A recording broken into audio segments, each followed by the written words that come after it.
તો કેમ છો આઈપીએલ વાળા મિત્રો? કાલની મેચ જોઈએ, સીએસકે અને આરસીબી. મેચ નંબર 8 સીએસકે અને આરસીબી, જેની અંદર આરસીબીએ પહેલાં બેટિંગ કરીને 196 રન માર્યા અને સીએસકેની જ્યારે બેટિંગ આવી ત્યારે સીએસકેની વિકેટો ફટફટ પડવા માંડી.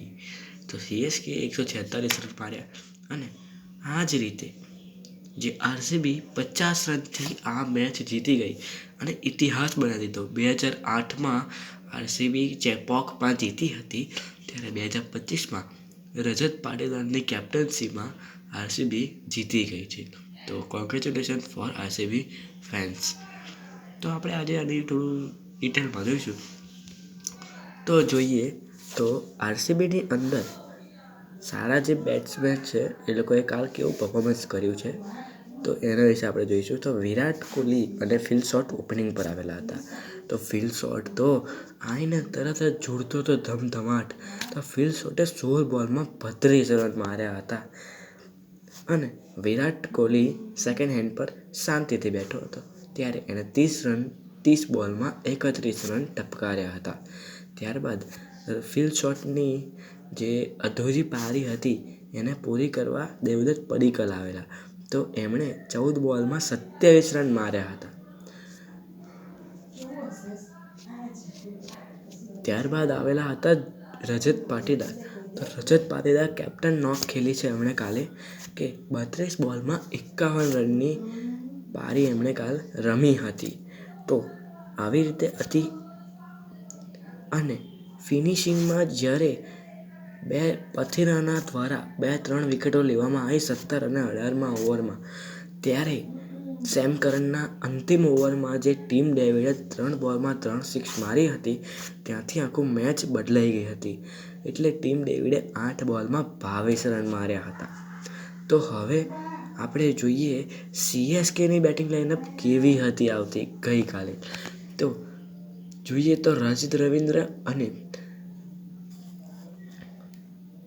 ત્રિપાઠી ઓપનિંગ પર આવેલા હતા. ત્રિપાઠીએ જે શોર્ટ બોલ ડાલ્યો અને ફિલ શોર્ટના હાથમાં કેચ, એટલે ત્રિપાઠી 0 પર આઉટ થઈ ગયા હતા. અને રજત રવિન્દ્ર એમણે સારી ઇનિંગ રમી બિલ્ડ કરતા હતા, પણ 6 મારવાના ચક્કરમાં એ આઉટ થઈ ગયા, એટલે એમણે 39 બોલમાં 41 રન માર્યા હતા. ત્યારબાદ આવ્યા હતા ઋતુરાજ ગાયકવાડ, પણ ભગવાન જે ઈચ્છે એ થયું, એ ઈચ્છે એ ખરું. ઋતુરાજ ગાયકવાડ પણ આઉટ થઈ ગયા હતા. પછી ધીરે ધીરે બધા આઉટ થવા માંડ્યા અને જડેજા અને MS ધોની છેક છેલ્લે સુધી રહ્યા હતા. તો MS ધોનીએ 16 બોલમાં 30 રન ટપકાર્યા હતા, નોટ આઉટ, અને જડેજાએ 19 બોલમાં 25 રન ટપકાર્યા હતા. તો જોઈએ તો અશ્વિને 1 વિકેટ પણ લીધી, 22 રન ખાધા 2 ઓવરમાં અને 8 બોલમાં 11 રન પણ માર્યા.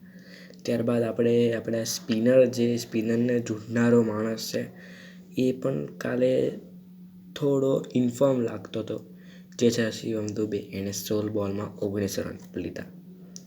અને બોલિંગ તો ચેન્નઈની એક જોરદાર હતી અને જે નૂર અહેમદનો સ્પેલ હતો, જે 4 ઓવરનો 36 રન ખાધા અને 3 મેન વિકેટ લઈ ગયેલો.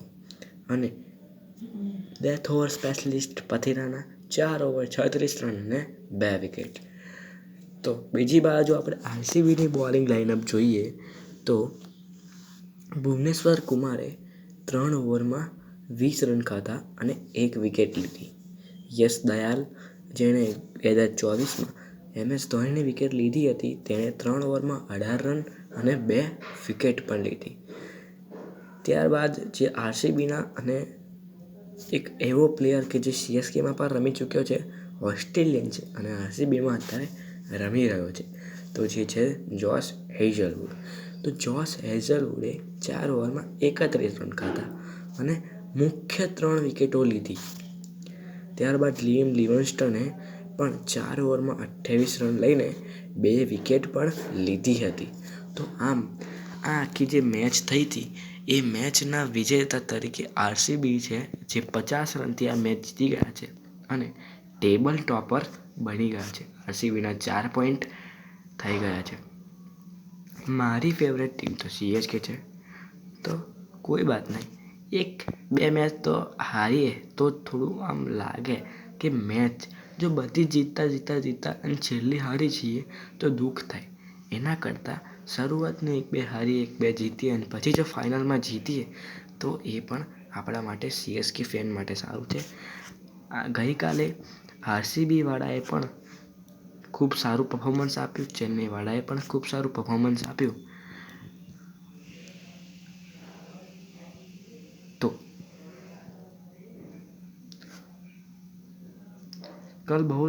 કાલે બહુ બધા મીમ્સ બનતા હતા કે ધોની બેટિંગ કરવા આવશે અને 70-80 રન મારશે. તો પણ બંને ટીમ સારું રમી, પણ એક બાજુથી જોવા જઈએ તો આરસીબી કાલે બહુ જ સારું રમી હતી. પીક આરસીબી હતી કાલે. તો આ થઈ જે ગઈકાલના મેચની વાત. તો હવે આજે આપણે વાત કરીશું આજની મેચ. તો આજની મેચ છે જીટી વર્સિસ એમઆઈ, જે અમદાવાદના નરેન્દ્ર મોદી સ્ટેડિયમમાં રમાવાની છે. તો મારી પ્રિડિક્શન એવું કહે છે કે આજની જે મેચ છે ને એ ગુજરાત ટાઇટન્સ જીતી જશે. બરાબર. તો ગુજરાત ટાઇટન્સની અંદર કોણ સારું રમશે, કોણ નહીં રમે તો આપણે જોઈ લઈએ, થોડી પ્રિડિક્શન કરીએ. એમ કે આપણી ચેનલનું નામ જ ક્રિકેટ પ્રિડિક્શન બોય છે ગાઈઝ. તો ગુજરાત ટાઇટન્સ, આપણે પહેલાં તો ટોસની પ્રિડિક્શન કરીએ. ટોસ જીતશે એમઆઈ અને એમઆઈ લેશે બોલિંગ.